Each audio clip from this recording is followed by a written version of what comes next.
Now, I think there's a connection between your first band and your cycling, because one of the fellow cyclists was in the group. Yes, that's how I started singing, yeah. He was in the cycling club I belonged to. And I said, hi, how are you getting on? And he said, oh, yeah, I've got a band. I said, oh, really? He said, oh, we're looking for a singer. And I said, oh, well, yeah, I can sing. So they were called the Banshees. And I went to his dad's hairdressing salon where they rehearsed. And in this room, extraordinary room surrounded by those old-fashioned hair dryers, cowls, very sort of David Lynch looking, and I kind of passed the audition, and so instead of making, I don't know, £5 a week, I usually was working in the steel factory each summer, but this was the summer before I went up to college, I was making £50 a week. It was incredible. It set me up to go to university. My first experience singing on stage. Well, there can't be many people who've auditioned in a ladies' hair salon. No, I'd like to think it was a special moment. You were quite a shy boy, and I wonder what... Still am. Whether it was that early drama that gave you the confidence to get up on the stage. Yeah, it was a very unlikely job for me to be a singer in a band in the end. But, needs must. And, I don't know, it seemed to work. I turned it into something. What sort of songs were you singing? Oh, Chuck Berry, that standard R&B things. Maybe the odd Beatles track, Jerry Lee Lewis or something. The next band, though, the band at college, it was much more sophisticated. We had a horn section and we did Bobby Bland songs, more obscure R&B tunes. That was pretty good. Was this either City Blues or Gasboard? The Gasboard. Yeah, the Gasboard. And the other members of that group included Mike Figgis, didn't they? That's correct. At one time, just at the end, when I left to kind of concentrate on getting my degree, it seemed a very important thing to do in those days.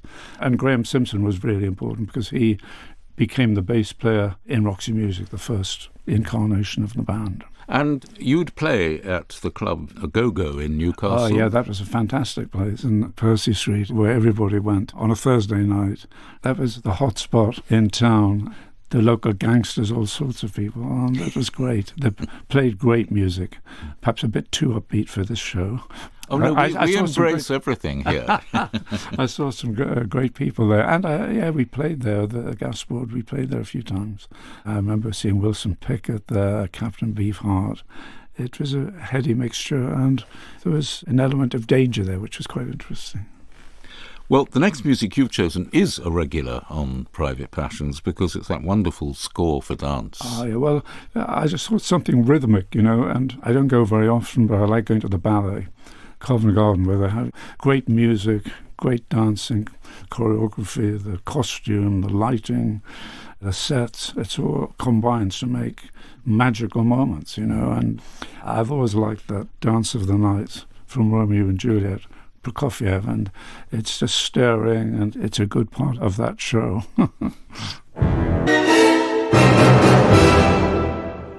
It's wonderful. Dance of the Nights from Romeo and Juliet. Terrific scoring by Prokofiev. It's great, isn't it? It gets you going, doesn't it? It's like a kind of monumental squeeze box. Yeah. And then the changes of key are kind of really cool. We heard the London Symphony Orchestra conducted by André Previn in the Dance of the Nights from Romeo and Juliet. In 1964, Bryan Ferry, you went to Newcastle University to study art. Had that become a sort of passion for you? Oh, yes, nurtured by the teacher at my school. He encouraged me to go to Newcastle, which he felt had a really good course. Also, there was a very well-known artist, Richard Hamilton, was teaching there, and so it was a very good moment. I met a lot of great people there. Richard Hamilton was one of the first pop artists to achieve an almost iconic status. Do you remember him well? Well, I was a bit in awe of him at the time. He was a very intellectual and charismatic figure, actually. Walk around the tutorials with a big cigar, and he had cool American clothes and a cool car, and his pictures that he was doing at that time, he was doing in one of the studios in the building, and so we were very inspired, to have a famous artist working alongside us, as it were. He did a lot of his best work then in the mid-60s, I think. And there was a link through him to the other pop artists in America, and a couple of my friends went to New York, and one of them worked with Andy Warhol, screen printing some of those memorable images, Marilyn Monroe and so on. Another one, Tim, worked with Klaus Oldenburg, the sculptor, and so they'd come back with tales of New York, and because we were very much into Americana and American culture, American artists and music, of course.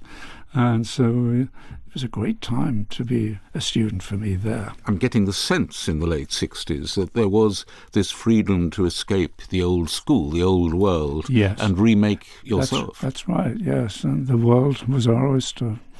I always thought I was going to be a painter, but I ended up, I think, trying to make pictures in music. During this time at university, you hitched to a gig in London. I did. It must have been 67. The Stax Review, which was Otis Redding, Sam and Dave, Arthur Conley, Eddie Floyd, all these great stars from the Stax label in Memphis. And their band was really wonderful. One singer after another came and performed with this band, each one more powerful than the next. It ended with Otis Redding striding across the stage, and it was overwhelming. It was really amazing for me to see all these great stars on stage. The music was fabulous, but they also presented it so beautifully and such energy and feeling.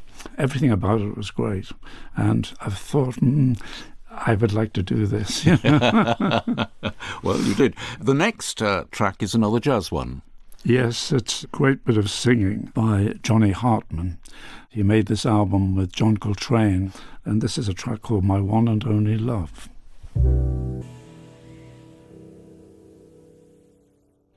You were talking earlier, Bryan Ferry, about the mingling of voices when we were talking about James Bowman and Emma Kirkby. Yeah. And there we had that wonderful tenor sax mingling with that extraordinary voice of Johnny Hartman. It's great, isn't it? Yeah, it's a very mellow thing they do together. It's so texturally delighted. So much space around what they're doing, which I think sounds great. You're listening to Private Passions, where my guest this week is the singer-songwriter Bryan Ferry. In 1968, Bryan, you moved to London, where you had a number of different jobs while trying to break into music. Pottery teacher was one. I fell into that by accident, really, because I was doing some supply teaching, and one of the schools, they said, would you like to do a couple of days here teaching ceramics? And I said, sure. And it was very handy, the school, because it was only about 5 minutes walk from where I was living in Kensington High Street. So I got this book called Teach Yourself Pottery, and I sort of thumbed through it, and before each day I'd sort of go in there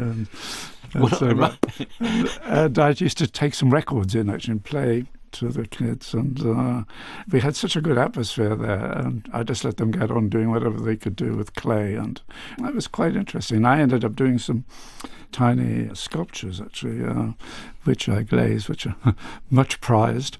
Do you still have them? I still have them, yeah. A couple of my friends have some as well. And so I try to make the most of it, get something out of it and put something into it. You were about to found Roxy Music. Where did the name come from? We sort of made a list of names of cinemas, because I liked the fact that there were picture palaces, a House of Dreams kind of thing, and the names that didn't really mean anything, like Esoldo or Odeon, Gaumont, Stoll, Roxy. And we said, Roxy, that's a good name, let's use that. And it worked. So you had Graham Simpson from the college band, and then Andy Mackay joined, and he was an oboe player. That was quite unusual. Well, that was a great thing, and I met him through a friend of mine, the one who'd worked for Klaus Oldenburg, actually, in New York. Tim is a good artist. I said, I'm making songs, and do you know anyone who has a synthesizer? Because I really want to use electronics in the band. And he said, yes, this guy Andy Mackay, who plays oboe, and he's got a synth. That's how I met Andy. He came as a synth player with an oboe, and he also had a saxophone. And so after a few weeks or months of this, he said, hey, well, we'd like to record this. I mean, he didn't have a tape recorder, and cassettes hadn't been invented at that point. So Andy said, well, I know this guy who has a big proper tape recorder, and he's called Brian Eno. And so Brian Eno came along to record us, and he sort of saw Andy's synth, and he really liked what we were doing, and he joined. It was very fortuitous that we didn't have a tape recorder. That's how we met Brian. And then Phil Manzanera joined after that, and Paul Thompson, of course, a great drummer, the beat of the band. And you recorded your first demos in, I think, May of 1971 and sent them to Richard Williams, to Melody Maker. Right. Yeah, because I thought he was a good writer and I liked his taste. I liked what he wrote. And I thought, well, if anyone's going to like this, it'll be this guy. And he called me that day and said, I really like this. I'd like to meet you. And he wrote a piece about what we were doing, and it all went from there. Your eponymous first album was released in 1972. What were you, in a nutshell, trying to do with those first tracks? Did you have a clear idea, No, or did not it just really. come No, together? we were sort of making it up as we went along, really, and just wanted to do something that was all-embracing and obviously related to different kinds of music that had gone before. I don't know, I wanted it to be kind of serious and yet fun, to have beat and have melody and be sort of emotional, to have feeling. And having all those instruments at our disposal made it more colourful, oboe, saxophone, great guitar sounds, and of course electronic variations of these instruments. Certainly rhythmic.